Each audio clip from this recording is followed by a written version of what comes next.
Okay, praise lord. Voice கேக்குதா?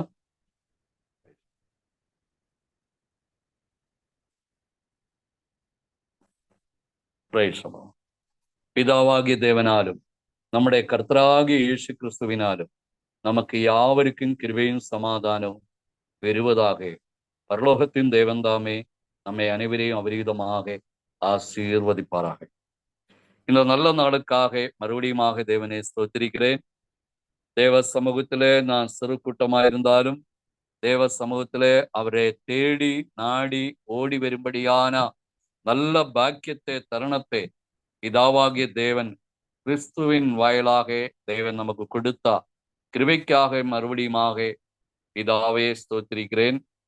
அநேகர்கள் கடந்து வராவிட்டாலும் நாம் ஒரு சிறு கூட்டமாயிருந்து தேவனுடைய சத்தியங்களை அனுதினவும் கற்றுக்கொண்டும் அதை தேவ சமூகத்திலே அதை டெய்லி பிரெட்டாகவும் அதே போல பாடல் மூலமாகவும் செபங்கள் மூலமாகவும் நான் தேவ சமூகத்திலே தேவனுடைய ராஜ்யத்தோடு இணைக்கப்படும்படியான ஆவிக்குரிய காரியங்களிலே ஈடுபடும்படியாக பிதாவு நமக்கு பாராட்டினா அன்பு எவ்வளோ பெரிதாயிருக்கிறது என்பதை நான் யோசிக்கும் பொழுது இதுக்கெல்லாம் நம்ம தகுதியற்றவர்களாயிருந்த நம்மை பிதாவாகி தேவன் தகுதிப்படுத்தி இந்த சத்தியத்துக்குள்ளே அவர் நம்மை அனுதினவும் அதை சத்தியத்தை விட்டு விலகாதபடி பிதாவு நமக்கு கொடுத்த குமாரன் மூலம் கொடுக்கப்பட்டதான அத்தனை சத்தியங்களிலும் கடைபிடிக்கத்தக்கதாக தேவன் நமக்கு கொடுத்த பாராட்டின் அன்புக்காக மறுபடியுமாக தேவனை ஸ்தோத்திரிக்க நம்ம கடனாளிகளாயிருக்கிறோம்.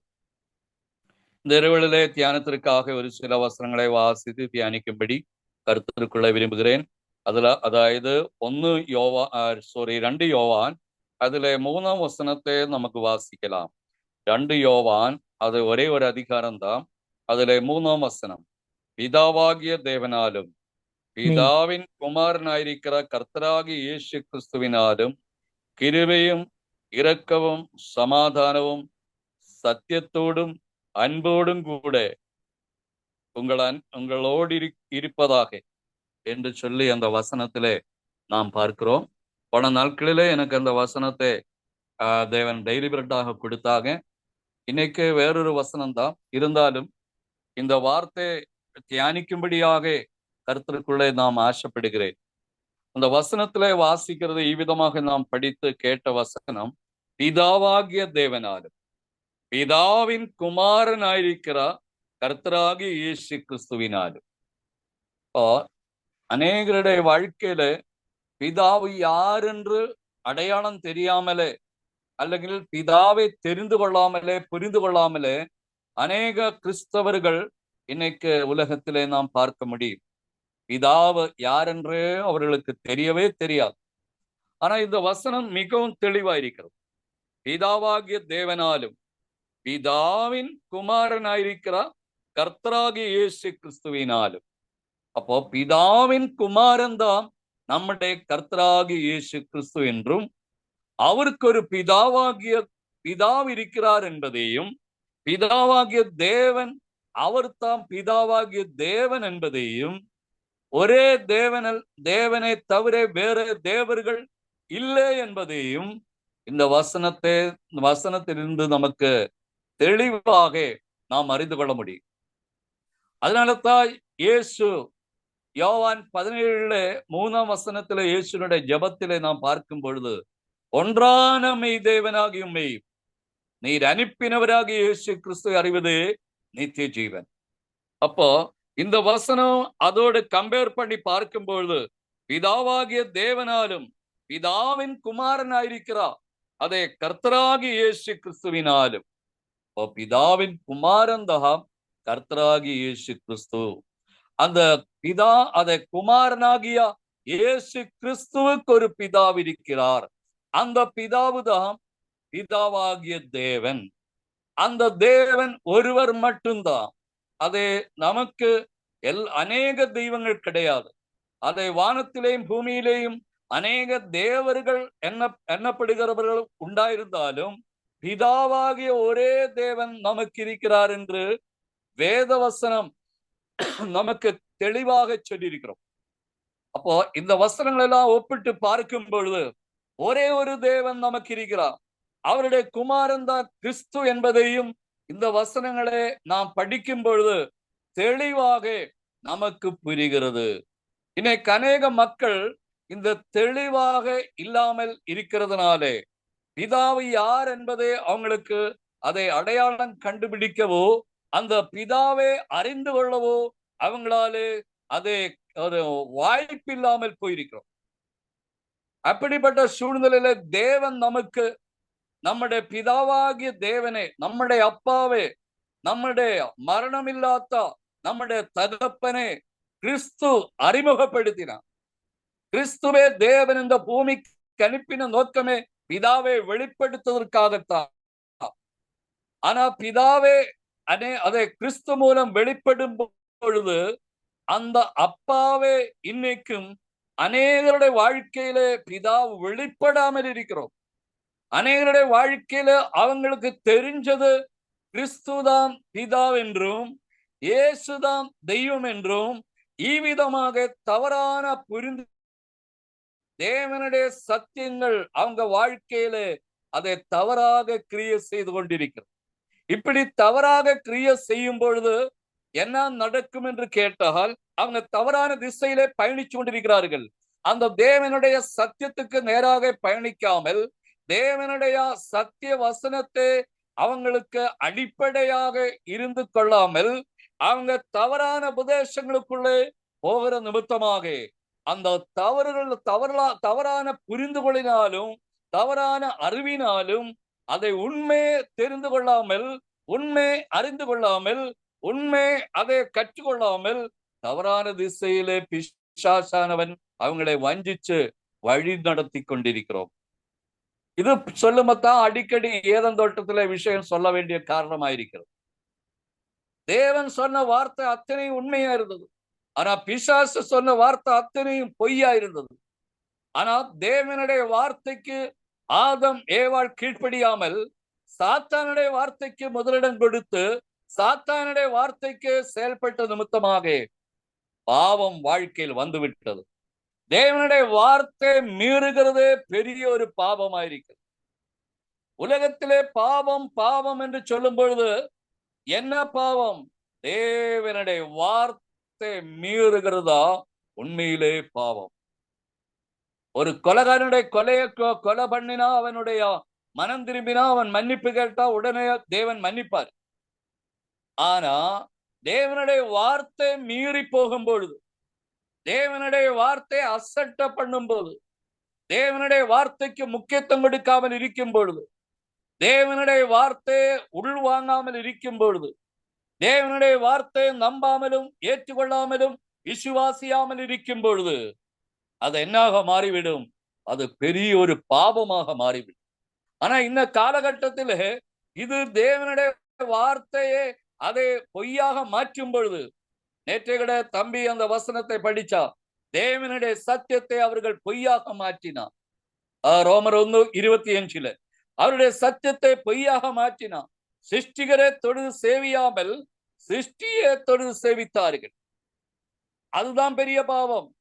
சிருஷ்டிகர் ஒருவர் இருக்கிறார். வானத்தையும் பூமியையும் ஆதியிலே தேவன் வானத்தையும் பூமியை சிருஷ்டித்தார். அந்த சிருஷ்டிகரை விட்டு அதை சிருஷ்டிகரை மறந்துட்டு அவங்க அதை தேவ சமூகத்தில விலகி போன நிமித்தமாக அதை தேவ சமூகம் அவங்களை விட்டு மாறி போனது. தேவனுடைய பிள்ளைகளே, சிருஷ்டிகர் ஒருவர் இருக்கிறார். அவர் தான் பிதாவாகிய தேவன்.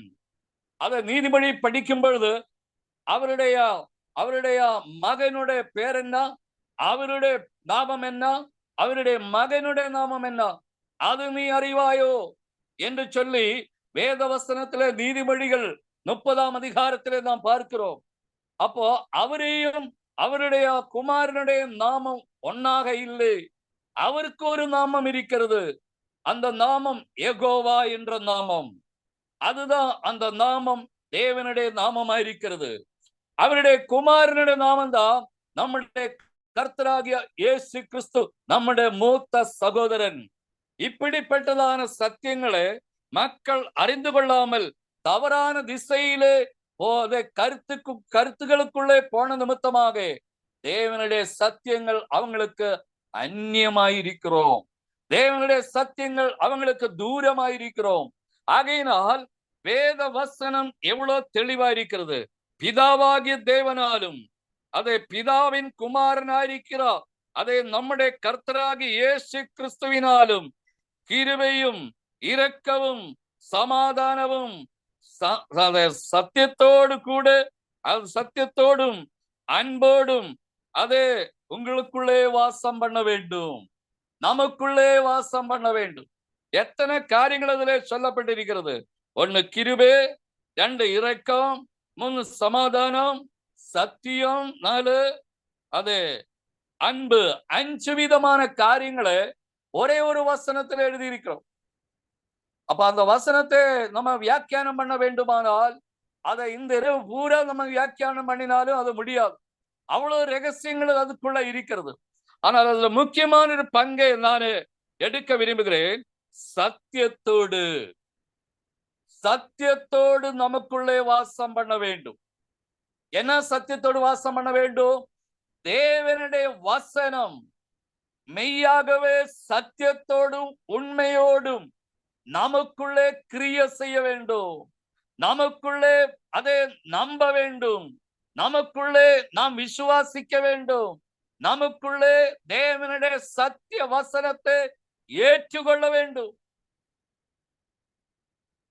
வேத வாக்கியங்களை புரட்டுகிற போதகர்கள் அதுல சத்தியம் இல்லாமல் தேவ வசனம் சொல்லும் பொழுது வேத புரட்டர்கள். அவங்களுக்கு தேவன் கொடுத்த ஒரு பேருதான். என்ன பேரு தெரியுமா? வேத புரட்டர்கள். காரணம் சத்தியம் இல்லை. இதுல வேதாமத்தினுடைய அதை கருப்பட்டையில என்ன எழுதியிருக்கிறது? சத்திய வேதாகமம்.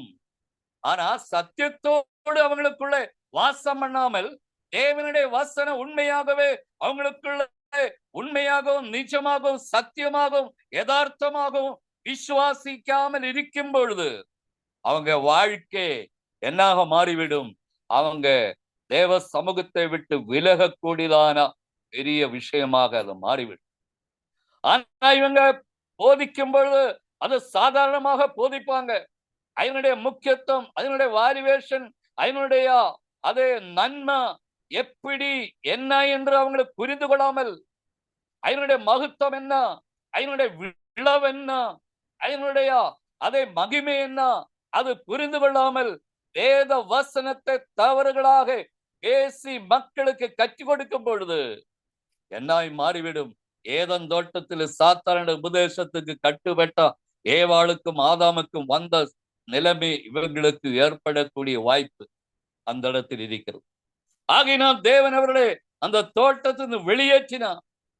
இன்னைக்கு தோட்டத்தின் அல்ல, தேவனுடைய ராஜ்யத்திலிருந்து அதே ஜனங்களை வெளியேற்றக்கூடியதான சூழ்நிலைகள் இருக்கிறது. அதனால்தான் இயேசு தீர்க்கதரிசனமாக சொன்னார். என்ன சொன்னாரு? அது என் பிதாவின் சித்தத்தின்படி செய்கிறவனே பரலோக ராஜ்யத்தில் பிரவேசிப்பானே அல்லாமல் என்னை நோக்கி கர்த்தாவே கர்த்தாவே என்று சொல்லுகிறவன் ஒருபோதும் அதுக்குள்ளே பிரவேசிப்பதில்லை. நான் அவர்களே நோக்கி அக்கிரம செயல்காரர்களே என்னை விட்டு நீங்க அகன்று போகுங்கள். எவ்வளவு ஒரு பரிதாபமான அனுபவம். அவங்க செய்த ஊழியம் அக்கிரமமாயிருந்தது. அவங்க செஞ்ச அதே பிரசங்கம் அக்கிரமமாயிருந்தது. அவங்க போதிச்ச போதனை அக்கிரமமாயிருந்தது. அவங்களுடைய தீர்க்க தரிசனம் அக்கிரமமாயிருந்தது. அவங்களுடைய அதை பிசாசுகளை விரட்டுகிற அந்த ஊழியங்கள் அது அக்கிரமமாயிருந்தது. நான் உங்களை அறியேன் என்று சொல்லுகிறார். அக்கிரம செயல்காரர்களே என்னை விட்டு அகன்று போ. இதுக்கெல்லாம் காரணம் என்ன? பிதாவாகிய தேவனுடைய குமாரனாகிய கர்த்தராகிய இயேசு கிறிஸ்துவே அவங்க அறியவில்லை, பிதாவையும் அவங்க அறியவில்லை. வேதவசனம் சொல்லும் பொழுது பிதாவையும் என்னை அறியாமையினாலே அவர் இப்படியெல்லாம் செய்கிறார். இவ்விதமாக அவங்க வாழ்க்கையிலே சத்தியம் இல்லாமல் இருக்கிறோம். காரணம், பிசாசு எப்பொழுதுமே பொய்யானதே போதிக்கிறார், பொய்யானதே அதை கற்றுக் கொடுக்கிறார், பொய்யானதே மக்களுக்கு உபதேசம் பண்ணுகிறது.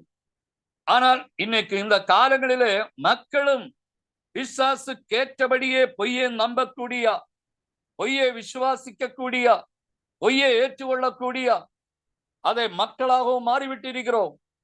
காரணம் என்ன தெரியுமா? அவங்களுக்கு உலகத்திலே ஆசீர்வாதம் தான் பெரிய பரலோகமாக அவங்க நினைக்கிறார். தேவனுடைய ராஜ்யத்துக்குரிய அழிவில்லாத மரணம் இல்லாத தேவனுடைய ராஜ்யத்தை அடையக்கூடிய அந்த நித்திய ஜீவனுக்குரிய உபதேசங்களே, தேவனுடைய ராஜ்யத்துக்குரிய உபதேசங்களை கடைபிடிக்கவோ, அது கை கொள்ளவோ, கேட்கவோ, அதுபடி நடக்கவோ அவங்களாலே முடியவில்லை. அவங்களுக்கு அந்த வழி நடக்க பிரியமில்லை, அவங்களுக்கு அந்த வழி நடக்க இஷ்டம் இல்லை. இவ்விதமாக அவங்கள் தேவனுடைய வழியை விட்டு, தேவனுடைய உபதேசத்தை விட்டு, சாத்தானுடைய உபதேசத்துக்கு கட்டுப்பட்டு சாத்தானுடைய வழியிலே நடக்கிறோம். சாத்தானுடைய வழியில் நடக்கும் பொழுது இயேசுவினிடத்துல பிசாசு அநேக ஆஃபர்கள் வச்சாங்க. நீ இப்படி என்னை வணங்கினால் இதெல்லாம் தான் உனக்கு தருவேன். உலக சாம்ராஜ்யங்கள், உலகத்தினுடைய மகத்துவம், மகிமை, அதனுடைய எல்லா ஆசீர்வாதங்களும் நான் உனக்கு தருவேன். பாருங்களேன், இயேசுவினிடத்துல பிசாசு சொல்லுகிற வார்த்தை எவ்வளவு பயங்கரமா இருந்தது. தேவன் தான் இந்த பூமியை உண்டாக்கினார், அதனுடைய மகிமை எல்லாம் அவருக்குரியது. ஆனா பிசாசின் கையிலே ஏவாள் நிமித்தமாக, ஆதம் நிமித்தமாக இதனுடைய எல்லா மகிமையும், இதனுடைய எல்லா பொறுப்பும் யார் கை போய் சேர்ந்தது? சாத்தான் கையில் போய் சேர்ந்தது. ஆதம் ஏவாள் செய்த தவறினாலே சாத்தானுக்கு உரிமையாய் மாறிவிட்டது. அதனாலே சாத்தான் இப்போ இயேசுவே பிதாவாகி தேவன் இந்த பூமிக்கு அனுப்பும் பொழுது சாத்தான் இயேசுவை பார்த்து சொல்லுகிற வார்த்தை, இதெல்லாம் நான் உனக்கு தருவேன். ஆனா நீ ஒரே ஒரு காரியம் மட்டும் எனக்கு செஞ்சா போதும். என்ன காரியம்? என்னை வீழ்ந்து பணிந்தான் மட்டும் போதும். பாருங்க, ஏவாளிடத்தில் சொன்ன அதே பேச்சு இயேசுவினிடத்தில் சொன்னான். ஆனா இயேசு என்ன சொன்னா? உன் பிதாவாகிய தேவனை தவிர வேற யாரையும் ஆராதனை செய்யாதிருப்பாயாக, இப்படி எழுதியிருக்கிறது. ஆகையினால் அந்த வார்த்தையை மீற என்னாலே முடியவில்லை. ஏவாளாதம் அதை மீறினா, அதே போல என்னையும் அதை நான் மீற முடியாது. நான் தேவனுடைய சித்தத்தை செய்ய அப்பா என்னை அனுப்பி இருக்கிறார். அதனால் அவருடைய சித்தத்தை மட்டும்தான் செய்வேன். நீ சொல்றபடி நான் செய்ய அதை நான் ஒருபோதும் விரும்பவில்லை.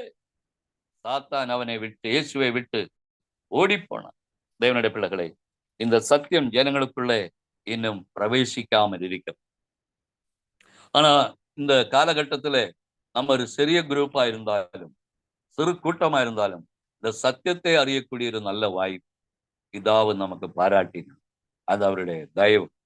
ஆகையினால் சத்தியத்தோடு அதே சத்தியத்தின் மேலுள்ள அன்பு, பாசம். புருஷன் மனைவியை நேசிக்கிறார், மனைவி புருஷனை நேசிக்கிறார்.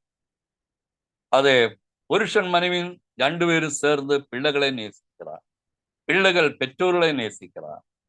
ஆனால் அதை விட அதிகமாக நாம் யாரை நேசிக்க வேண்டும்? தேவனையும் தேவனுடைய வார்த்தை மேலும் அன்பு செலுத்த வேண்டும். தேவன் மேலும் தேவனுடைய வார்த்தை மேலும் அன்பு செலுத்த வேண்டும். அதை தேவனை நேசிக்க வேண்டும். அவருடைய வார்த்தையும் மற்றெல்லாவற்றை விட, உலகத்தில் இருக்க அத்தனை காரியங்களை விட தேவனுடைய வார்த்தை நான் நேசிக்க வேண்டும். இப்படி சொல்லும் பொழுது அநேகம் நினைக்கிறாரு, இதென்ன ஒரு நபரா? ஆமா, நபர் தான். தேவனை நேசிக்கும் பொழுது அவருடைய வார்த்தை, அவர் சொன்ன வார்த்தை, அந்த வார்த்தை நேசிக்கும் பொழுது தேவனை கனப்படுத்துகிற மாதிரி தான்.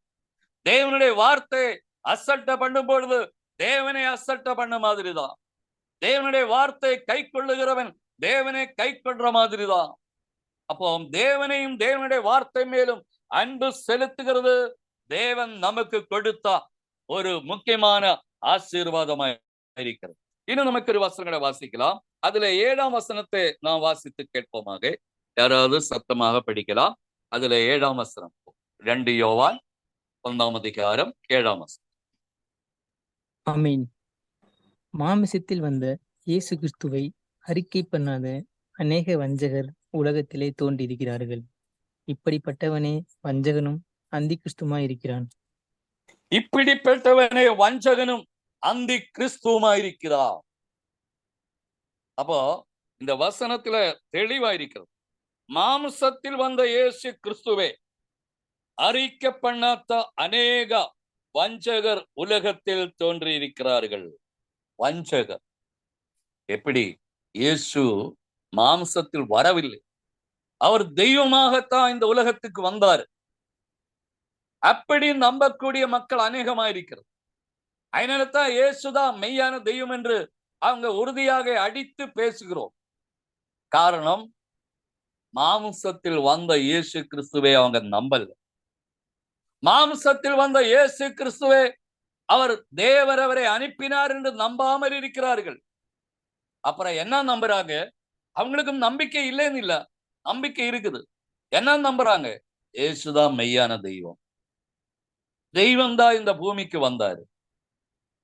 தெய்வம் பரலோகத்தை விட்டு சிறிதாக சிறிதாகி சிறிதாகி இந்த பூமிக்கு வந்துட்டார். எப்படி வந்தாரு? சிறுக சிறுக சிறு சின்னதாக சின்னதாக சின்னதாக எங்க வந்தாங்க?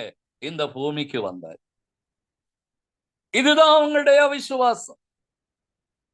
அப்ப அது வேத வசனத்துக்கு புறம்பான ஒரு உபதேசமாயிருக்கிறது. தேவனுடைய சத்தியங்களுக்கு மாறான உபதேசமாயிருக்கிறது, அல்லது கருத்தாயிருக்கிறது. அப்படி தேவனுடைய சத்தியங்களுக்கு மாறான கருத்துகளாலே அதை நம்பி அதை போதிக்கும் பொழுது, அதை கேட்கிற மக்களும் விசுவாசிக்கும் பொழுது அங்கே என்ன நடக்கிறது? மாம்சத்தில் வந்த இயேசு கிறிஸ்துவே அறிக்கை பண்ணாத அநேக வஞ்சகர். அவங்க யாராயிருக்கிறோம்? வஞ்சகராயிரு. ஏவாள் ஆதத்தை வஞ்சிச்சா, அந்த சர்ப்பமானது ஏவாளை வஞ்சிச்சா. அதே போல மனிதர்கள் மூலமாகவும் அநேக வஞ்சகர் அதை உலகத்தில் தோன்றியிருக்கிறார்கள். சர்ப்பமாக வரவில்லை, பாம்பாகவும் வரவில்லை. எப்படி வராரு? வஞ்சகமான போதனையை கொண்டு வருது. எவ்வளவு ஒரு தவறான ஒரு கொள்கைக்குள்ளே போயிருக்கிறோம். வஞ்சகமான பாம்பல்ல, சர்ப்பமல்ல, வேற யாருமே அல்ல. மனுஷன், ஊழியர்கள், விசுவாசிகள் வஞ்சகமான போதனைக்குள்ள இருக்கிறார்கள். மாம்சத்தில் வந்த இயேசு கிறிஸ்துவே அவர் மாம்சத்தில் தான் வந்திருக்கிறார் என்று நம்பாமல் இருக்கக்கூடிய மக்கள் இன்னைக்கு கோடிக்கணக்கில் இருக்கிறோம். அவர்கள் என்ன சொல்றாங்க? தேவன் சிறிதாக சிறிதாக சிறிதாக அவர் தேவனாக இந்த உலகத்திற்கு வந்தார். அவர் தான் இயேசு. பழைய ஏற்பாட்டின் யெகோவா புதிய ஏற்பாட்டின் இயேசு கிறிஸ்துவாக இந்த உலகத்தில் வந்து விட்டது.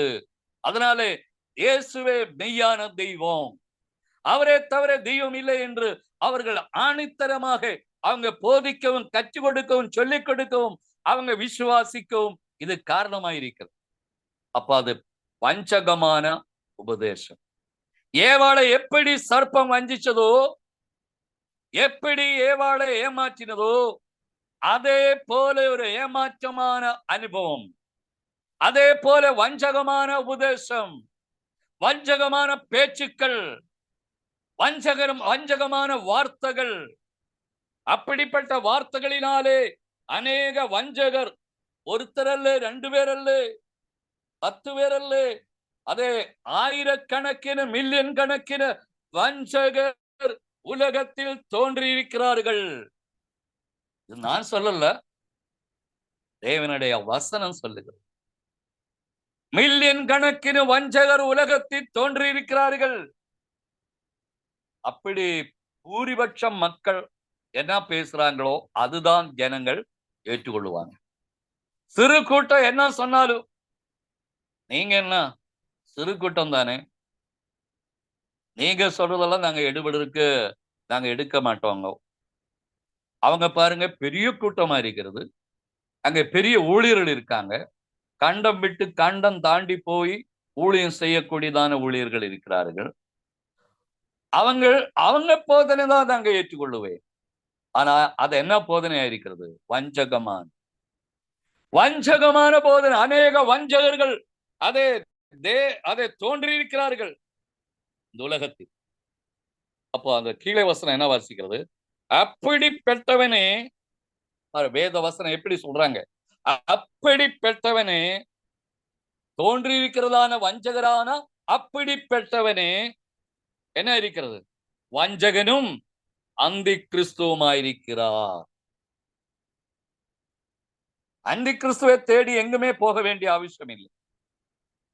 அந்தி கிறிஸ்து இந்த சேலம் பட்டணத்தில் இருக்கிறது. அந்தி கிறிஸ்து இந்த துபாய் பட்டணத்தில் இருக்கிறது.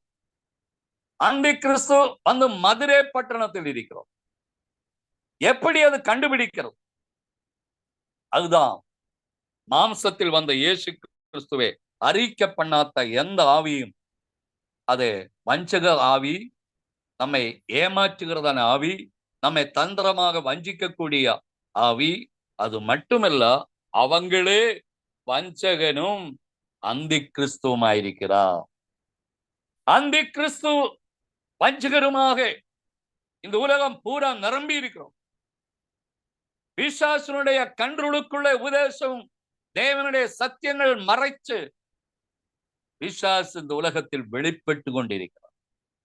பிதா வெளிப்பட வேண்டிய இடத்திலே, தேவகுமாரனாய் கிறிஸ்துவை வெளிப்பட வேண்டிய இடத்திலே இன்னைக்கு யாரு வெளிப்படுகிறார்கள்? பிசாசு வெளிப்படுகிறார். அந்தி கிறிஸ்து வெளிப்படு, பழைய பாம்பாகியா வல்லாத்தா சர்ப்பம் வெளிப்பட்டு கொண்டிருக்கிறது.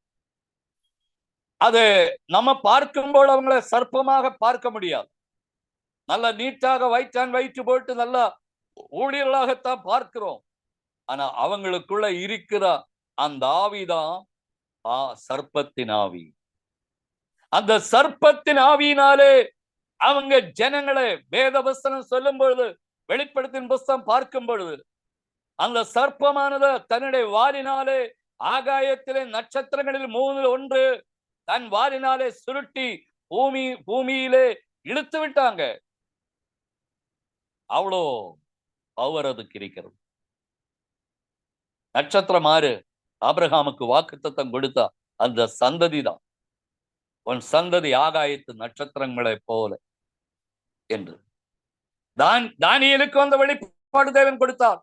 அநேகரை நீதிக்குட்படுத்துகிறவர்கள் நட்சத்திரங்களை போல என்றைக்கும் பிரகாசிப்பார்கள். அப்படி பிரகாசிக்கக்கூடிய நட்சத்திரமான அந்த நட்சத்திரங்களே தான் என்ன பிசாசு என்ன செய்யறாரு? தன்னுடைய வாலினாலே அதை நட்சத்திரங்களில் 3 சுருட்டி இந்த பூமிக்கு தள்ளிவிட்டார். அப்படியான என்ன அர்த்தம்? தேவ சமூகத்தை விட்டு, தேவனுடைய மகிமைக்குள்ள இருந்தவர்களை விட்டு, பிசாசனுடைய அதை வல்லமையினாலே அவங்களுக்குள்ள கிரிய நடப்பித்ததினாலே அவங்களை இழுத்து பூமியிலே அதை எரிந்து விட்டார்கள். அதனாலே அவங்க ஒருபோதும் தேவனுடைய ராஜ்யத்தை சுதந்திரிக்க மாட்டாங்க, தேவனுடைய மக்களை. ஆனால் நாமும் இந்த சத்தியத்தை அறிந்திருக்கிறோம் என்று சொல்லி நாம் மேன்மை பாராட்ட நல்ல காரியம்தான். இருந்தாலும் நாம் பயத்தோடு மேன்மை பாராட்ட வேண்டும், பக்தியோடு மேன்மை பாராட்ட வேண்டும். தேவ அன்பிலே, தேவ அன்போடு, தேவன் மேல் வைத்த அன்போடு நாம் மேன்மை பாராட்ட வேண்டும். நம்முடைய மாம்சத்திலே நாம் மேன்மை பாராட்டக்கூடாது. அப்படி மேன்மை பாராட்டினால் அந்த லூசிபரை கீழே விட்டது போல, நட்சத்திரங்களில் 3 இழுத்து கீழே விட்டது போல, அதை வாலு சர்ப்பம் அநேகரே அதை சுருட்டி கீழே விடுறதுக்காக அவனும் ஆயத்தமாயிருக்கு. அப்ப அந்த விஷயத்துல நான் ரொம்ப ஜாக்கிரதையா இருக்க வேண்டும், ரொம்ப எச்சரிப்பா இருக்க வேண்டும், மிகவும் கவனமாயிருக்க வேண்டும். தேவா அதை அன்போடும் தாழ்மையோடும் நாம் மேன்மை பாராட்ட வேண்டும். பவுல் சொல்லும் பொழுது, எனக்கு மேன்மை பாராட்டுவதற்கு சிலுவை மட்டும்தான். அதே போல நாமும் தேவ சமூகத்திலே நம்முடைய தேவ குமாரனாய் கிறிஸ்துவின் சிலுவையில் நாம் என்ன செய்ய வேண்டும்? மேன்மை பாராட்ட வேண்டும். ஏன் சிலுவை மேன்மை பாராட்டணும்? அங்கே தான் பிசாசுடைய தலை நசுக்கப்பட்டது. அதனாலே அந்த இடத்தில் மேன்மை பாராட்டினால்தான் நம்முடைய வாழ்க்கையில் பிசாசு தொட முடியாதபடி நாம் அந்த இடத்துல பாதுகாப்பா இருக்க முடியும். அதனால நம்ம சிலுவை தான் மேன்மை பாராட்டணும். அந்த உலகத்திலே எந்த ஒரு காரியத்தை கொண்டு, எந்த ஒரு விஷயத்தை கொண்டு நான் நன்றாக பிரசங்கம் பண்றேன், நான் நன்றாக ஜெபிக்கிறேன், நான் நன்றாக பாடலை பாடுகிறேன், நன்றாக வேதத்தை வாசிக்கிறேன் என்று சொல்லி நாம் மேன்மை பாராட்டக்கூடாது. நமக்கு ஒரே ஒரு இடம்தான் மேன்மை பாராட்டும்படி தேவன் கொடுத்திருக்கிறார். அதுதான் பவுல் சொன்னாங்க, சிலுவையில் மட்டும்தான். சிலுவையில் சாத்தானே முறியடித்த இடம், அவருடைய தலை நசுக்கினதான இடம். அந்த இடத்தில் நாம் மேன்மை பாராட்ட வேண்டும். அப்போ வேதவசனம் சொல்லுகிறது, அதை அந்தி கிறிஸ்து, அதை வஞ்சகர், அந்த வஞ்சகனும் அந்தி கிறிஸ்துவாயிருக்கிறவர் இப்படிப்பட்டவர். எப்படிப்பட்டவர்? மாம்சத்தில் வந்த இயேசு கிறிஸ்துவை நம்பாமல் இயேசுதான் மெய்யான தெய்வம் என்று சொல்லக்கூடியவர்கள், அவங்க தான் வஞ்சகனும் அந்தி கிறிஸ்துவும் ஆயிருக்கிறோம். அப்போ அதிலிருந்து நாம ஒரு காலத்து நமக்கு தெரியாம இருந்தது, இந்த உண்மை நமக்கு புரியாம இருந்தது. ஆனா தேவன் இந்த உண்மை நமக்கு பரிசுத்த ஆவி மூலம் தேவன் நமக்கு புரிய வச்சிருக்கிறோம். அதனால இன்னைக்கு சிலுவை நிழலில் நாம் மேன்மை பாராட்டி, நாம் அந்த இடத்தை விட்டு இயேசு கிறிஸ்து மாம்சத்தில் வந்தார் என்று நாம் உறுதியாக நம்பி இருக்கிறோம். இன்னும் ஒரு சில வசனங்களை வாசிக்கலாம். அதுல நமக்கு இன்னொரு வசனம் வாசிக்கும் பொழுது யோவான் சுவிசேஷம் 1ஆம் அதிகாரம், அதுல 14-15 வசனங்கள் வாசிக்க. யோவான் சுவிசேஷம் 1ஆம் அதிகாரம், அதுல 14-14 வசனம் ஃபர்ஸ்ட் வாசி. 13-14 நினைக்கிறோம். ஆமீன். 13 படிக்கலாம். அவர்கள் இரத்தத்தினாலாவது மாமிச சித்தத்தினாலாவது புருஷருடைய சித்தத்தினாலாவது பிறவாமல் தேவனாலே பிறந்தவர்கள். இது இயேசு கிறிஸ்துவனுடைய பிறப்பை பற்றி யோவான் இங்கே தெளிவாக அவருக்கு கொடுத்த வெளிப்பாடின்படி எழுதி வச்சிருக்கிறோம். என்ன எழுதி வச்சிருக்கிறது? அவர்கள் சொன்னா அந்த இடத்துல இயேசுன்னு எழுதப்படல, இயேசுன்னு அச்சிடப்படல, அவர்கள் தான் எழுதியிருக்கிறோம். அவர்கள் சொன்னா எவர்கள்? அவர் யாரு? அவர்கள் யாரு? இது உண்மையே தெரியாதவங்க படிச்சுன்னா, அவர்கள் சொன்னா அவங்களுக்கு யாருன்னே தெரியாம வாயப்பிடப்பார். ஆனா வசனம் என்ன சொல்லுகிறது? இயேசுவே தான் அந்த இடத்துல குறிக்கப்பட்டிருக்கு. அவர்கள் இரத்தத்தினாலாவது அதே மாம்சத்தினாலாவது புருஷனுடைய சித்தத்தினாலாவது பிறவாமல் எப்படி பிறந்திருக்கிறார்? தேவனால் பிறந்தவர். இயேசு மாம்சத்தில் வந்த இயேசு கிறிஸ்துவே அறிக்க பண்ணாத எந்த ஆவியும் அது தேவனால் உண்டானதல்ல. அதுதான் அந்தி கிறிஸ்துவனுடைய காரியங்கள் என்று சொல்லி நாம் இப்போ கற்றுக்கொண்டோம். ஆனா இந்த வசனம் என்ன சொல்லுகிறது? இப்ப படிச்ச வசனம், அவர்கள் இயேசு இரத்தத்தினாலாவது மாம்சத்தினாலாவது புருஷனுடைய சித்தத்தினாலாவது பிறவாமல் அவர் தேவனால் பிறந்தார். அது இன்னும் அதுல 14 வசனம் படிக்கலாம். அப்பதான் அதோடைய முழுசா நமக்கு தெரியும். அதுல 14 வசனம், அந்த வார்த்தை, ஆமீன், அந்த வார்த்தை மாமிசமாகி கிருபையினாலும் சத்தியத்தினாலும் நிறைந்தவராய் நமக்குள்ளே வாசம் பண்ணினார். அவருடைய மகிமையை கண்டோம். அது பிதாவுக்கு ஒரே பேரனுடைய மகிமை ஏற்ற மகிமையாகவே இருந்தது. அப்போ அந்த வார்த்தை என்ன ஆகி மாம்சமாக, வானம் உண்டாகட்டும் சொன்ன வார்த்தை மாம்சமாகல, பூமி உண்டாகட்டுமே சொன்ன வார்த்தையும் மாம்சமாகல, சுடர்கள் உண்டாகட்டும் சொன்ன அதெல்லாம் மாம்சமாகல. ஆனால் தேவன் எந்த காரியத்துக்காக வார்த்தை அனுப்புறார்களோ அந்த காரியம் தான் நடக்கும். இப்ப இயேசுவே இந்த பூமிக்கு அனுப்ப வேண்டும். அதற்கு தேவன் அதுக்கு முன்னாடி இயேசுவை அப்படியே இங்க பூமிக்கு அனுப்பாமல் வார்த்தை அனுப்பி, அந்த வார்த்தை கேப்ரியல் தூதன் கையிலே கொடுத்து அனுப்பி. இப்போ அந்த வார்த்தைக்கு எவ்வளவு உயிர் இருக்கிறது, அந்த வார்த்தைக்கு எவ்வளவு மகிமை இருக்கிறது, அந்த வார்த்தைக்கு எவ்வளவு ஜீவன் இருக்கிறது. அந்த வார்த்தை மரியாளுக்குள்ளே கேப்ரியல் தூதன் பேசினார். மரியாளிடத்திலே பேசும்பொழுது மரியாள் அந்த வார்த்தை மனதாரை ஏற்றுக்கொண்டார். அவர் உள்ளத்திலே விசுவாசித்தார். ஏற்றுக்கொண்ட வார்த்தை, இப்ப நம்ம பேசிக்கொண்டிருக்கிற வார்த்தை நமக்குள்ள ஏற்றுக்கொள்ளும் பொழுது பிறவி நடக்கும். தேவன் கேப்ரியல் தூதன் கையில கொடுத்து அனுப்பின வார்த்தை. அந்த வார்த்தை கேப்ரியல் தூதன் என்ன பண்ணாங்க? மரியாளுக்கு பேசினார். மரியாள் அந்த வார்த்தை உள்ளத்துல ஏற்றுக்கொண்டு, அந்த வார்த்தை தான் என்ன ஆகிறது? மாம்சமான. அல்ல, தேவன் மாம்சத்தை அனுப்பவில்லை மரியாளுக்குள்ளே. தேவன் வார்த்தையை தான் கேப்ரியல் தூதன் கையிலே கொடுத்தது. கேப்ரியல் தூதன் கையில ஒரு மாம்ச கஷ்ணத்தை கொடுக்கவில்லை. தேவன் கேப்ரியல் தூதன் கையிலே தேவனுடைய வார்த்தை கொடுத்து, அந்த வார்த்தைக்குள்ள ஜீவன் இருந்தது. அந்த வார்த்தை ஜீவனாயிருந்தது சொல்லி வேதம் சொல்லுது. அந்த வார்த்தை ஜீவனும் ஆவியுமா இருக்கிறதுன்னு சொல்லி யோவான் 6:61 வாசிக்கிறோம். அந்த வார்த்தை மரியாள் ஏற்றுக்கொண்டதுனாலே, மரியாளுக்குள்ளே அந்த வார்த்தை நம்பி அவள் விசுவாசித்ததுனாலே, அந்த வார்த்தை அவளுக்குள்ள ஒரு பிறவியை உண்டாக்கி, ஒரு ஜீவனை உண்டாக்கி. அந்த வார்த்தை தான் அந்த ஜீவனாக வந்த கிறிஸ்துவாக இயேசு கிறிஸ்துவே அந்த வார்த்தையாக உருவான. வார்த்தையினாலே உருவான கிறிஸ்துவே அந்த இடத்திலே நாம் பார்க்கிறோம். வார்த்தையினாலே தேவன் பிறப்பித்த அந்த கிறிஸ்துவை அந்த இடத்திலே நாம் கண்டுகொள்ள முடியும். அவர் வெறும் வார்த்தையாக வரவில்லை, அந்த வார்த்தை ஜீவனாக மாறி. இன்னைக்கு நமக்குள்ளே பேசப்படுகிற வார்த்தை, அல்லது நாம் படிக்கிற தேவனுடைய வார்த்தை, நாம் தியானம் பண்ணுகிறதான தேவனுடைய வார்த்தை நமக்குள்ள என்ன கொண்டு வருகிறது? ஒரு பிறப்பை கொண்டு வருகிறது, நமக்குள்ள ஜீவனை கொண்டு வருகிறது, நமக்குள்ளே வல்லமை கொண்டு வருகிறது, நமக்குள்ளே ஒரு ஜனனத்தை எனிப்பிக்கக்கூடியதான ஒரு கருவியாக அந்த வார்த்தை நமக்குள்ளே வருகிறது. அந்த வார்த்தையினாலே நம்முடைய வாழ்க்கை மாற்றங்கள் ஏற்படும்.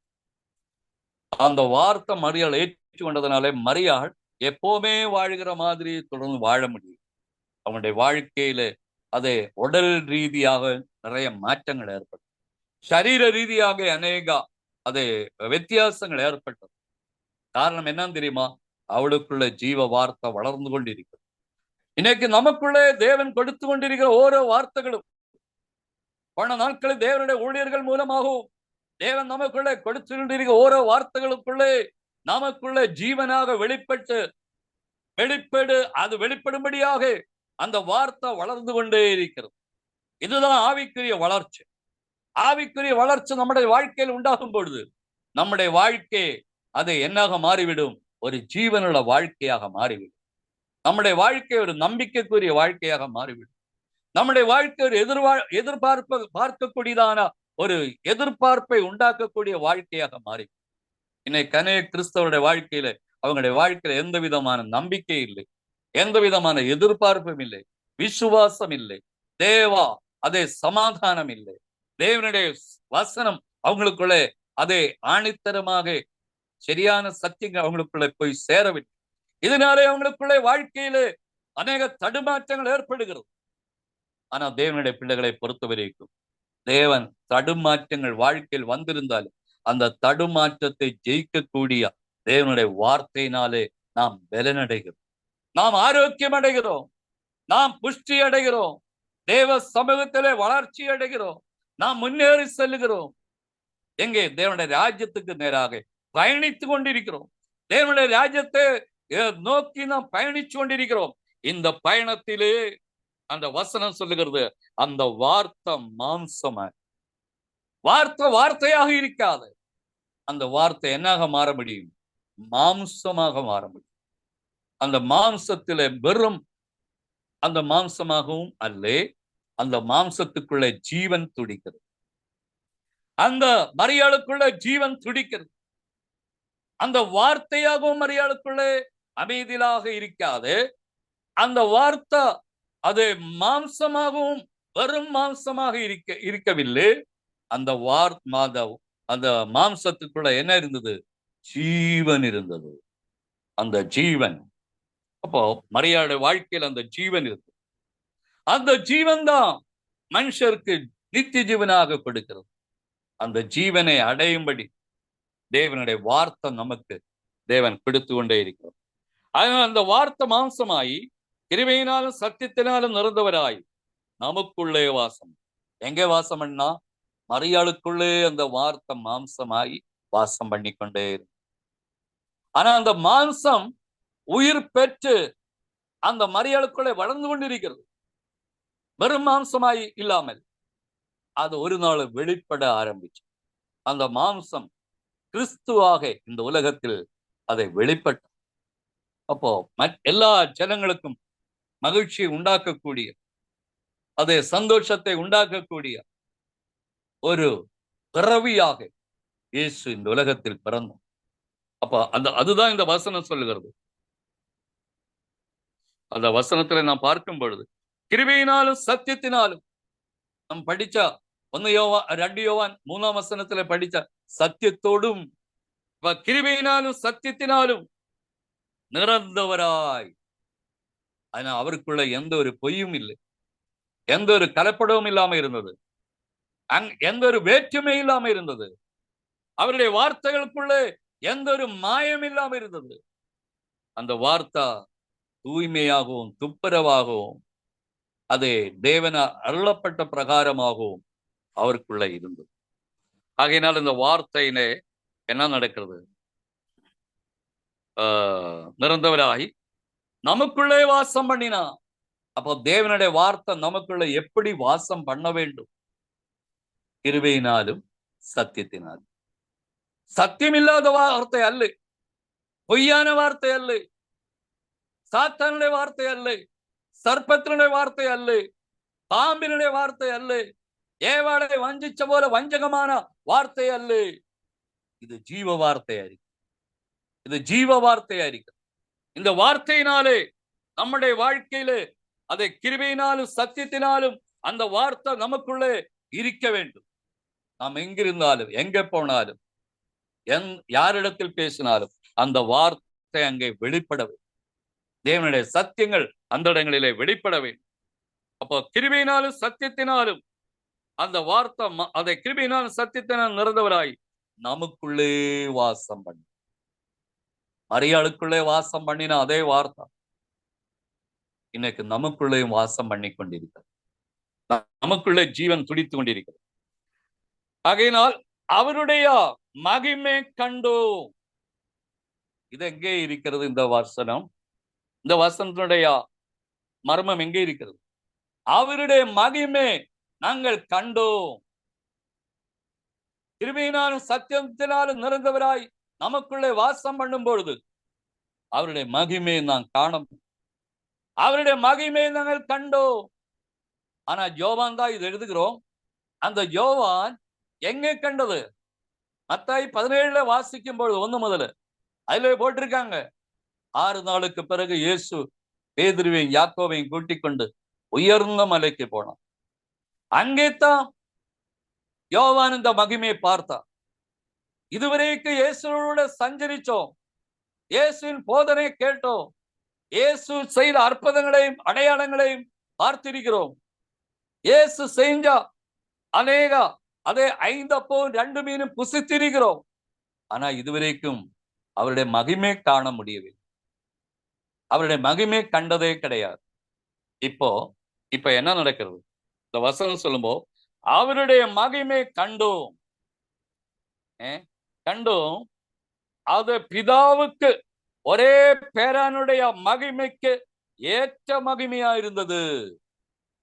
பிதாவுக்கு ஒரே பேரானுடைய பேரானாகிய கிறிஸ்துவனுடைய அதே குமாரனாகிய கிறிஸ்துவனுடைய மகிமைக்கு ஏற்ற மகிமையா இருக்கு. நம்ம சொல்லுவாங்க இல்லையா, அப்பா மாதிரி மகன் பையன், அல்ல அப்பா மாதிரி பொண்ணு, அப்படி சொல்லுவோம். அதே மாதிரி இங்க என்ன சொல்லப்பட்டிருக்கிறது? அது பிதாவுக்கு ஒரே பேரானவருடைய மகிமைக்கு ஏற்ற மகிமை. பிதாவுக்கு எவ்வளவு மகிமை இருக்கிறதோ அதுக்கேற்ற மகிமையாக இயேசு கிறிஸ்துவும் அந்த மருவ மலையிலே அவர் தோற்றமளிக்கப்பட்டது. தேவனுடைய மகிமையினாலே இயேசு கிறிஸ்து நிரம்பி இருந்தது. அது எவ்வளவு ஒரு அற்புதமான விஷயம். கிருபையினாலும் சத்தியத்தினாலும் நமக்குள்ளே அவர் வாசமாயிருக்கும் பொழுது நமக்கு தேவனுடைய மகிமை பார்க்க முடியும்.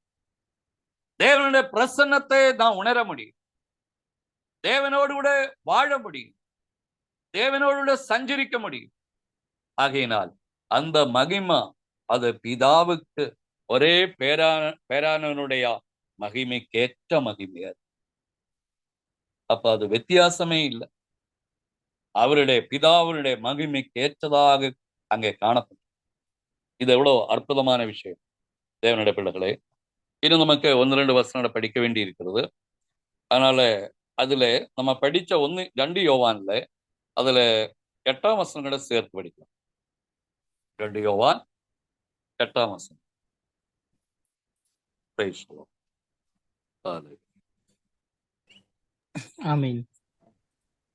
உங்கள் செய்கைகளின் பலனை இழந்து போகாமல் பூரண பலனை பெறும்படிக்கு எச்சரிக்கையா இருங்கள். நம்முடைய செய்கையின் பலனை இழந்து போகாமல் அதை பூரண எச்சரிக்கையா இருங்க. ஆனா ஒரு குரூப் பாருங்க, அவங்களுடைய செய்கையின் பலன் இழந்து போனான். எங்கே இழந்து போனது? கிறிஸ்துவனுடைய ஜட்ஜ்மெண்ட்டுக்கு முன்பாக வரும்போது, கிறிஸ்துவனுடைய நியாய தீர்ப்புக்கு முன்னாடி நிற்கும் பொழுது அவங்களுடைய செய்கையின் பலன் இழந்து போனது. அவங்க நன்றாக ஊழியம் செய்தாரு, அற்புத அடையாளம் எல்லாம் செஞ்சுட்டாங்க, விசுவாசிகளை விரட்டினா, தீர்க்கதரிசனம் உரைத்தது, அநேக அற்புத அடையாளம் எல்லாம் செஞ்சு காட்டினா. ஆனா அவங்க செய்கையின் பலன் இல்லாமல் போன காரணம் என்னன்னு தெரியுமா? மாம்சத்தில் வந்த இயேசு கிறிஸ்துவை அங்க நம்பல. இயேசுதான் மெய்யான தெய்வமாக வந்துட்டாரு, அதுதான் நம்பிட்டாங்க. அப்போ இப்படி நம்பும் பொழுது என்ன நடக்கும்? செய்கையின் பலன் இல்லாமல் போயிடும். செய்கையின் பலன் அதை இழந்து போனா, அதனால எச்சரிக்கையாயிருங்கள் என்று சொல்லி இருக்கிறோம். அதனால தான் நான் உங்களை அறியேன். அந்த செய்கையின் பலன் அவங்களுக்கு நஷ்டமாய் போனது. ஊழியத்துக்கு அவங்க ஓடினதா, ஊழியம் செஞ்சது, விசுவாசிகளை விரட்டினது, எல்லா அற்புதம் தீர்க்கதை உரைத்தது எல்லாமே செய்கையின் பலன் என்னாக மாறினா அவங்களுக்கு ஆசீர்வாதமாக வரவில்லை. காரணம், மாம்சத்தில் வந்த இயேசு கிறிஸ்துவை அறிக்கை பண்ணவும் இல்லை. ஒன்னு பிதாவாகிய தேவனே அவங்க அறிந்து கொள்ளவும் இல்லை. சித்தத்தின்படி செய்யவும், பிதாவினுடைய சித்தத்தின்படி செய்யாமலும், மாம்சத்தில் வந்த இயேசு கிறிஸ்துவை அறிக்கை பண்ணாமலும் இருந்தது நிமித்தமாக அவங்க செய்கையின் பலனை இழந்து போனான். இது எவ்வளவு ஒரு பயங்கரமான இழப்பு. அந்த இழப்பு யாராலும் அதை ஈடுகட்ட முடியாது, அவ்வளவு பெரிய இழப்பாக இருக்கு. இன்னும் நமக்கு ஒரு வசனம் வாசிக்கலாம். 1 யோவான் 3ஆம் அதிகாரம் அதுல 8ஆம் வசனத்தை வாசிக்க. 1 யோவான் 3ஆம் அதிகாரம் அதுல 8ஆம் வசனம். பாவம் செய்கிறவன் பிசாசினால் உண்டாகிறான், ஏனெனில் பிசாசானவன் ஆதி முதல் பாவம் செய்கிறான். பிசாசினுடைய கிரியைகளை அழிக்கும்படியே தேவகுமாரன் வெளிப்பட்டார். பாவம் செய்கிறவன் பிசாசினால் உண்டாயிருக்கிறான். பிசாசினால் உண்டாகும். காரணம், அவங்க இந்த சத்தியத்தை ஏற்றுக்கொள்ள அவங்க தயார் இல்லை. அங்க எப்பவுமே சாத்தானுடைய உபதேசத்தை தான் விரும்புறாங்க. வேதவசனம் தெளிவாக இருக்கிறது. பாவம் செய்கிறவன் பிசாசினால் உண்டாயிருக்கிறான். ஏனென்றால் என்ன பாவம்? ஏதோ ஒரு பொருள் திருடியதல்லே, அல்லங்க ஏதோ சண்டை போட்டதல்லே, தேவனுடைய வார்த்தை மறுதலிக்கிறது தான் பெரிய பாவம். தேவனுடைய உண்மையான சத்தியமான வார்த்தை, அந்த வார்த்தைக்கு விரோதமாக செயல்படுகிறதாம் பெரிய பாவம். அதனால வசனம் என்ன சொல்லுகிறது? பாவம் செய்கிறவன் தேவனுடைய வார்த்தை மீறுகிறவன், தேவனுடைய வார்த்தை சத்தியமான வார்த்தை உட்கொள்ளாதவன், அப்படிப்பட்ட நபர்கள் வேதவசனம் சொல்லுகிறது பாவம் செய்கிறவன் பிசாசினால் உண்டாயிருக்கிறான். நான் சொல்லவில்லை, தேவனுடைய வார்த்தை பேசியிருக்கு. ஏனென்றால் பிசாசானவன் ஆதி முதல் பாவம் செய்கிறான். ஏவாளை பாவம் செய்ய வச்சா, அதுக்கு பிறகு ஆதத்தையும் பாவம் செய்ய வச்சா. காரணம், அவன் ஆதி முதல் பாவம் செய்கிறவனாயிருந்தான். அதுக்கு முந்தியும் பாவம் செய்திருக்கிறோம். லூசிபர் அது ஹெரூபா இருந்தவன், அவன் தேவனுடைய சமூகத்திலே பாவம் செய்தான். அவனை தேவன் நியமித்த இடத்திலே ஒரு உண்மை உத்தமனாக இருக்காமல் அவன் தேவனுடைய சிங்காசனத்துக்கு ஒப்பாக என் சிங்காசனத்தை வைக்க வேண்டும், அங்கே நான் விற்றிருக்க வேண்டும் என்ற எண்ணங்கள் அவனுக்குள்ளே உண்டாகி அவன் தேவ சமூகத்தை விட்டு தேவனுடைய சமூகத்திலே மேலே ஏறி போன நிமித்தமாக தேவன் அவனை வெட்டி கீழே விட்டான். அவனை மட்டுமா, அவனோடு கூட பெரிய ஒரு சேனையே கீழே விட்டதாக வேதம் சொல்லுகிறது. இவ்விதமாக அந்த வசனம் சொல்லுகிறது, அதே விடிவெள்ளியின் குமாரனே, நீ வெட்டேற்று கீழே வீழ்ந்தது எப்படி? அவன் வெட்டப்பட்டவனாக கீழே வீழ்ந்தான். அதுதான் அவன் செய்த பாவம். தேவன் அவனை வெச்ச இடத்திலே அந்த பொறுப்பிலே அவன் உண்மை இல்லாம இருந்தான். அதை விட்டு தேவனுக்கு ஒப்பாக இருக்க வேண்டும் என்ற அதே எண்ணங்களும் அபிப்பிராயங்களும் அவனுக்குள்ளே அது பாவமாக பரிணமிச்சது. அந்த பாவம் அவங்க வாழ்க்கையில் உருவானது. அது உருவானது மட்டுமல்ல, அது செய்யும்படியாக அவன் பிரயாசப்பட்டு மேலே ஏறி போகிறான். அது நிமித்தமாக தேவன் அவனை கீழே வெட்டி விட்டதாக வேதம் சொல்லு. அப்ப பாவம் ஆதி முதலே அவன் பாவம் செய்கிறவன் ஆயிடும். அதுதான் இந்த வசனம் சொல்லுகிறது. வேத வசனம் சொல்லுற அதை பிசாசானவன் ஆதி முதல் பாவம் செய்கிறான். பிசாசனுடைய கிரிகளை அழிக்கும்படிக்கே தேவனுடைய குமாரன் வெளிப்பட்டான். பிசாசனுடைய கிரியினாலே மனுஷ குலத்தை பிசாசு தன்னுடைய கண்ட்ரோலுக்குள்ளே கட்டி வைத்துக் கொண்டிருந்தது. அநேக லட்சக்கணக்கிന് கோடிக்கணக்கிന് வருஷங்களாக மக்களை அவன் ஏமாற்றி வச்சு கொண்டிருந்தது. ஆனால் தேவனுடைய குமாரன் பிரத்யட்சப்பட்டார். எதற்காக பிரத்யட்சப்பட்டது? தேவனுடைய குமாரன் அதை பிசாசுடைய கிரிகளை அழிக்கிறதற்காக. இப்படியே பிசாசு தன்னுடைய கிரிகளினாலே எல்லா மக்களையும் தன் வசமாக்கி கொண்டிருக்கிறதே தேவன் அறிந்து, என் சாயலிலும் என் சொரூபத்திலும் உண்டாக்கப்பட்ட மனிதர்கள் இப்படி என்னை விட்டு விலகி சாத்தான் பின்னாடியே போய்கொண்டிருக்கிறோமே என்று சொல்லி தேவன் என்ன பண்ணாங்க? அவருடைய மார்பில் இருந்த ஒரே பேரான குமாரனை இந்த பூமிக்கு அனுப்பி வைத்தார். தேவனுடைய குமாரன் வெளிப்பட்டது எதற்காக? பிசாசுடைய கிரிகளை அழிக்கும்படியா, அதை நிர்மூலமாக்கும்படியா அவரை இந்த பூமிக்கு தேவன் அனுப்பினார். அடுத்த வசனம் படிக்கலாம், சமயம் போய்கொண்டிருக்கிறோம். 9ஆம் வசனம், தேவனால் நம்ம அடிக்கடி படிக்கிற வசனம். ஆமென். தேவனால் பிறந்த எவனும் பாவம் செய்யான், ஏனெனில் அவருடைய வித்து அவனுக்குள் தரித்திருக்கிறது. அவன் தேவனால் பிறந்தபடியினால் பாவம் செய்ய மாட்டான். அப்போ தேவனால் பிறந்த ஏவனும் பாவம் செய்யான். காரணம் என்ன தெரியுமா? ஏனென்றால் அவருடைய வித்து அந்த நபருக்குள்ளே, அதை கிறிஸ்துவான வித்து நமக்குள்ளே வாசம் பண்ணி கொண்டிருக்கிறோம். அதுதான் நம்ம யோவான் 1ஆம் அதிகாரம் அதிலே 14ஆம் வசனம் வாசித்தது.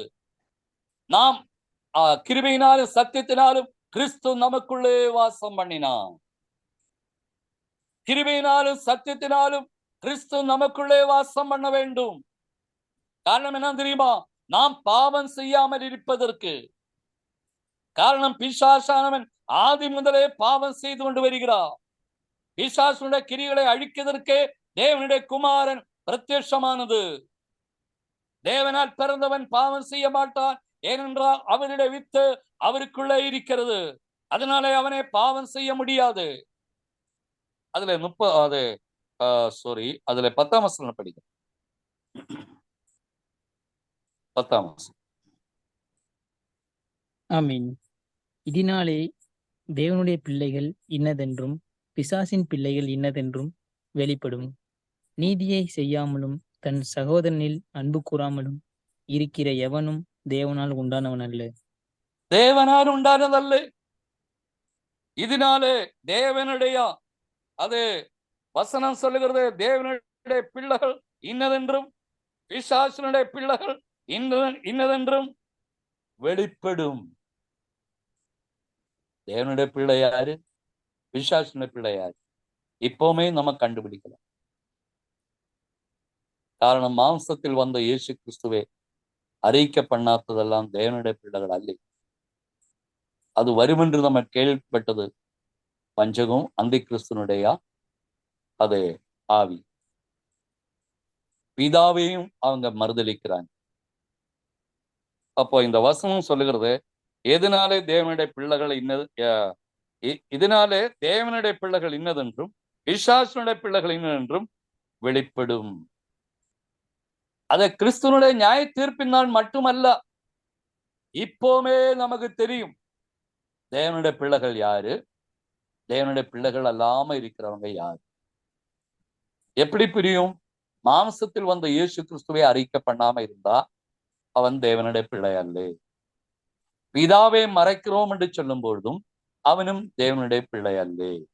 இந்த ரெண்டு தான் டெஸ்ட் பண்றதுக்கான ஒரு வாசனை. அந்த டெஸ்ட் டியூபிலூட நமது டெஸ்ட் பண்ணும் பொழுது, நிரூபிச்சு பார்க்கும் பொழுது யாரு யாரு தேவனுடைய பிள்ளை என்று நன்றாக நமக்கு அறிந்து கொள்ள முடியும். ஆகினால் இந்த வசனம் சொல்லுகிறது, அதை பிசாசினால் இன்னார் என்றும் அதை வெளிப்படும். நீதி செய்கிறவன் தன் சகோதரனில் அன்பு கூறாமலும் இருக்கிற ஏவனும் தேவனால் உண்டானதல்ல. நீதி செய்யாமலும் தன் சகோதரன் மேல் அன்பு கூறாமலும் இருக்கிற ஏவனும் தேவனால் உண்டானவள். தேவன் நீதி செய்கிற தேவன். நம்முடைய தேவன் நீதிமானாகிய தேவன், நீதி செய்கிறவன். அவர் நீதி செய்கிற தேவனாயிருக்கிறார். ரெண்டு, சகோதரன் மேல் அன்பு கூறு. சகோதரன் மேல் சொல்லும் பொழுது ரெண்டு வித சகோதரர்கள் இருக்கிறாங்க. மாம்ச பிரகாரமான சகோதரர்களும் இருக்கிறாங்க, ஆவிக்குரிய மண்டலத்தில் சகோதரர்களும் இருக்கிறாங்க. இப்போ அன்பு மகன் இருக்கிறாரு, தம்பியும் இருக்கிறோம். அவங்க சகோதரர்கள், ஒரே அப்பாவுக்கும் அம்மாவுக்கும் பிறந்தவர். அப்பத்தானே அவங்க ஆவிக்குரிய வாழ்க்கையிலும் அவங்க யாரா இருக்கிறோம்? சகோதரர்கள். மற்ற மாம்ச பிரகாரமான அந்த உறவு ஒருபட்சே அது கொஞ்ச காலம் நீடிக்கலாம். ஆனா இந்த உறவு ஆவிக்குரிய உறவு, தேவனால் பிறந்ததுனாலே ஆவிக்குரிய உறவு அதுக்கு முடிவே இல்லை. அதுதான் சகோதரர். அப்ப வேத வசனம் எவ்வளவு தெளிவா இருக்கிறது. சகோதரனிடத்தில் அன்பு கூறுகிறவன் தேவனால் பிறந்திருக்கு. தேவனுடைய மக்களை, என்னுடைய வார்த்தைகளை நான் முடிக்க விரும்புகிறேன். செய்தி முடிய விட்டாலும் தேவனுடைய வார்த்தை டைம் போனதுனாலே வார்த்தை முடிக்க விரும்புகிறேன். அப்போ மாம்சத்தில் வந்த இயேசு கிறிஸ்துவை அறிக்கை பண்ணாத எந்த ஆவியும் தேவனால் உண்டானது. பிதாவை மறைக்கிற எந்த ஒரு உபதேசமும் தேவனால் உண்டானதல்ல. இது ரெண்டையும் நம்முடைய கிறிஸ்து மரியாளுக்குள்ளே கிருபையும் சத்தியம் நிறந்தவராய் அவருக்குள்ளே வாசம் பண்ணியது போல நமக்குள்ள கிருபையுடைய வசனம், சத்தியத்தின் வசனம், கிருபையும் சத்தியம் நிறந்தவராய் நமக்குள்ளே கிறிஸ்து வாசம் பண்ணும்போது, தேவகுமாரனாய் கிறிஸ்து வாசம் பண்ணும்போது நாம் தேவனால் பிறந்தவர்கள், தேவனுடைய மக்கள். நாம் என்ன செய்யும்? சாத்தானை ஜெயிக்க, பிசாசை ஜெயிக்கிறதுக்கு தேவன் நமக்கு அதிகாரம் கொடுக்கும். மற்றவங்க 40 நாள் பாஸ்டிங் போட்டு தான் ஜெயிப்பாங்க. அதுவும் ஜெயிச்சுன்னு சொல்ல முடியாது. ஆனா அவங்கள ஆறுதலுக்காக அவங்க ஜெயிச்சுன்னு சொல்லுவாங்க. ஆனா இது இப்படி ஆறுதல் அல்ல, உண்மையிலே ஜெயிக்கிறோம். அப்படிப்பட்ட அனுபவம் தேவன் நமக்கு கொடுத்திருக்கிறார். இப்படிப்பட்ட தேவனை சமூகத்தில் அவரை ஆராதிக்க, தொழுது கொள்ள பாராட்டின அன்புக்காக தேவனை மகிமைப்படுத்துகிறேன். ஒரு நிமிஷம் ஒரு சின்ன பிரேயர் பண்ணி. நல்ல பிதாவே, இந்த சமயங்களில நாங்க உம்முடைய சமூகத்திலே காத்திருக்கும்படி நீரே எங்களுடைய வார்த்தைகளை எங்களுக்கு கொடுத்தீர்கள். ஓ பிதாவையும் பிதாவின் குமாரனாகிய இயேசு கிறிஸ்துவையும் அந்த கிருபையினாலும் சத்தியத்தினாலும் தேவனுடைய வார்த்தை சமாதானத்தோடு தேவனுடைய சத்தியங்கள் எங்களுக்குள்ளே நிலத்திரிக்க நீர் எங்களுக்கு அவிரீதமாக கிருபை தந்திருக்கிறபடியால் ஸ்தோத்திரிக்கிறோம். மாம்சத்தில் வந்த இயேசு கிறிஸ்துவை அறிக்கப்படாத தேவனால் உண்டானவர்கள் அது வருமன். நீங்கள் கேள்விப்பட்டீர்கள், அதே அந்த கிறிஸ்துவனுடைய பிதாவை மறைக்கிற அது உபதேசங்களும் அது அந்தி கிறிஸ்துவனுடைய அது உபதேசங்களாயிரு. கிருபையும் சத்தியம் நிறந்தவராய் நமக்குள்ளே வாசம் பண்ண வேண்டும். அப்படிப்பட்ட கிறிஸ்து எங்களுக்குள்ளே வாசம் பண்ணும் பொழுது அவருடைய மகிமையை நாங்கள் பார்க்க முடியும் என்பதையும் நாங்கள் கற்றுக் கொடுத்தீரே, எங்களுக்கு கற்று தந்தீரே. அதற்காக ஸ்தோத்திரம். நல்ல வார்த்தைகளுக்காக ஸ்தோத்திரம். தொடர்ந்து பலப்படும் இயேசுவின் நாமத்துக்கு தான். ஆமென். Praise the lord. கண்டக்ட் செய்கிறதான மகன் கையில நேரங்காலங்களே ஒப்பு கொடுக்கிறேன். Praise the Lord.